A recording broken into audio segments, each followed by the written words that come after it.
यहाँ पर विराजमान भक्तों सभी से निवेदन है, यदि माता बहनों सभी बच्चों से निवेदन है कि देखिए आपके सामने माँ भागा मैया की जोत बन रही है, कुछ इन भक्तों को 10 रुपए 5 रुपए जो भी दान करना है, हमारे कलाकार आपके पास में इनाम लेने के लिए नहीं आएंगे। यहाँ पर खाली रखनी चाहिए, स्वयं अपने स्थल से उठ जाए, खाली में दान भेंट करे, जो भी आपसे 10 रुपए 5 रुपए जो भी आपसे बने आए और अपने हाथों से यहाँ दान करे खाली पर,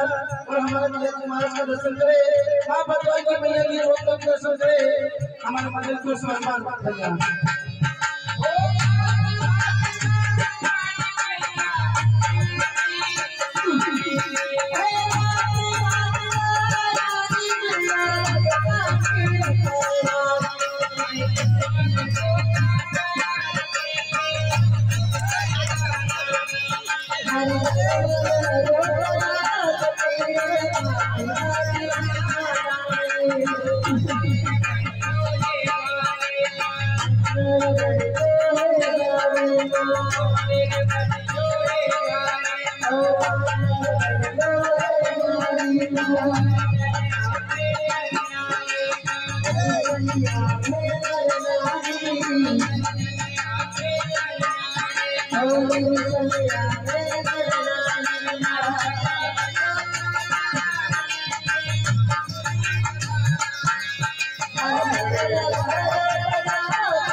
सभी जागरूक सज्जनों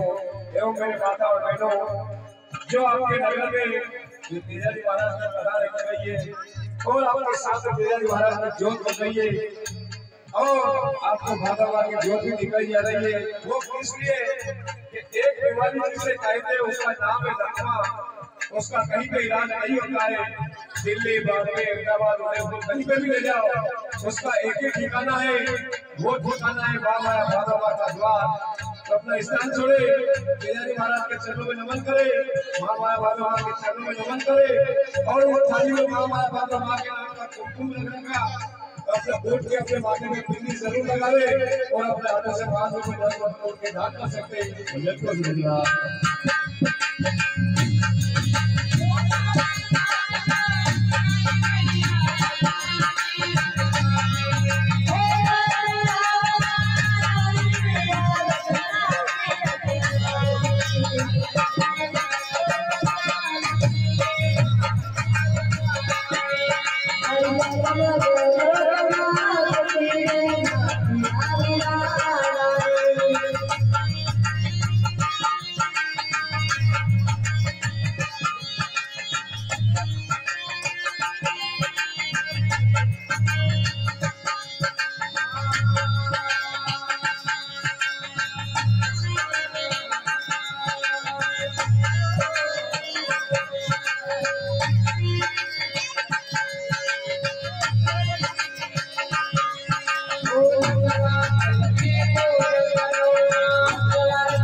चिड़िया चोर भर गई ना घटे नदियों पानी।